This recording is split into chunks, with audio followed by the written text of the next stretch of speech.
தற்போது விழுப்புரத்தில் சட்டக்கல்லூரி மாணவர்கள் ஆர்ப்பாட்டத்தில் ஈடுபட்டு வரக்கூடிய காட்சிகளை நாம் உடனுக்குடன் நேரலையில் பார்த்து வருகிறோம்.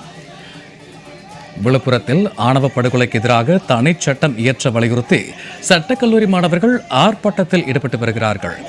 நெல்லையில் இளைஞர் கவின் சாதி ஆணவ படுகொலை செய்யப்பட்டதை கண்டித்து சட்டக்கல்லூரி மாணவர்கள் மேற்கொண்டு வரக்கூடிய ஆர்ப்பாட்டத்தை நாம் உடனுக்குடன் நேரலையில் பார்த்து வருகிறோம். விழுப்புரத்தில் சட்டக்கல்லூரி மாணவர்கள் ஆர்ப்பாட்டத்தில் ஈடுபட்டு வருகிறார்கள். விழுப்புரம் புதிய பேருந்து நிலையம் அருகே உள்ள நகராட்சி திடலில் சட்டக்கல்லூரி மாணவர்கள் ஆர்ப்பாட்டத்தில் ஈடுபட்டு வருகிறார்கள். ஆணவ படுகொலைக்கு எதிராக தனி சட்டம் இயற்ற வலியுறுத்தி சட்டக்கல்லூரி மாணவர்கள் ஆர்ப்பாட்டத்தில் ஈடுபட்டு வரக்கூடிய காட்சிகளை நாம் பார்த்து வருகிறோம். இது குறித்த கூடுதல் விவரங்களோடு விழுப்புரத்தில் இருந்து இணைகிறார் எமது செய்தியாளர் பரணிராஜ். வணக்கம் பரணிராஜ். தற்போது சட்டக்கல்லூரி மாணவர்கள் மேற்கொண்டு வரக்கூடிய ஆர்ப்பாட்டம் குறித்தான கூடுதல் நிகழ்வுகள் என்ன? குறிப்பாக அரசுக்கு அவர்கள் வைக்கக்கூடிய கோரிக்கைகள் என்ன பரணிராஜ்? வணக்கம் சூர்யா. நெல்லையில் கவின் என்ற இளைஞர் ஆணவ படுகொலை செய்யப்பட்ட சம்பவம் தமிழகம் முழுவதும் பெரும் பரபரப்பையும் அதிர்வலைகளையும் ஏற்படுத்தியது.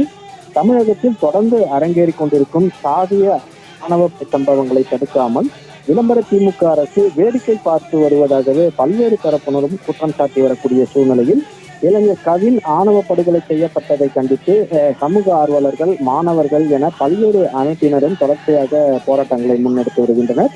அந்த வகையில் நெல்லையில் கவின் என்ற இளைஞர் சாதிய ஆணவ படுகொலை செய்யப்பட்டதை கண்டித்தும் ஆணவ படுகொலைகளை தடுக்கும் வகையில் தனி சட்டம் இயற்ற வேண்டும் என மத்திய மாநில அரசுகளை வலியுறுத்தியும் விழுப்புரம் புதுச்சேரி சட்டக்கல்லூரி மாணவர்கள் கூட்டமைப்பு சார்பில் விழுப்புரத்தில் தற்போது ஆர்ப்பாட்டமானது நடைபெற்றுக் கொண்டிருக்கிறது. விழுப்புரம் புதிய பேருந்து நிலையம் அருகில் உள்ள நகராட்சி திடலில் நடைபெற்றுக் கொண்டிருக்கக்கூடிய இந்த ஆர்ப்பாட்டத்தில் விழுப்புரம் மற்றும் புதுச்சேரியை சேர்ந்த சட்டக்கல்லூரி மாணவர்கள் ஏராளமானோர் கலந்து கொண்டு கோரிக்கைகளை வலியுறுத்திய பதாகைகளை கையில் ஏந்தியபடி முழக்கங்களை எழுப்பி ஆர்ப்பாட்டத்தில் ஈடுபட்டு வருகின்றனர். தமிழகத்தில் சாதிகளை ஒழிக்க வேண்டும், சாதி மறுப்பு திருமணம் செய்வோருக்கு உரிய பாதுகாப்பை தமிழக அரசை வழங்க வேண்டும் என்று போராட்டத்தில் கலந்து கொண்ட சட்டக்கல்லூரி மாணவர்கள் தொடர்ந்து வலியுறுத்தி கோஷங்களை எழுப்பி ஆர்ப்பாட்டத்தில் ஈடுபட்டு வருகின்றனர். சூர்யா, விழுப்புரத்தில் சட்டக்கல்லூரி மாணவர்கள் மேற்கொண்டு வரக்கூடிய ஆர்ப்பாட்டம் குறித்தான கூடுதல் விவரங்களுக்கு நன்றி பரணிராஜ்.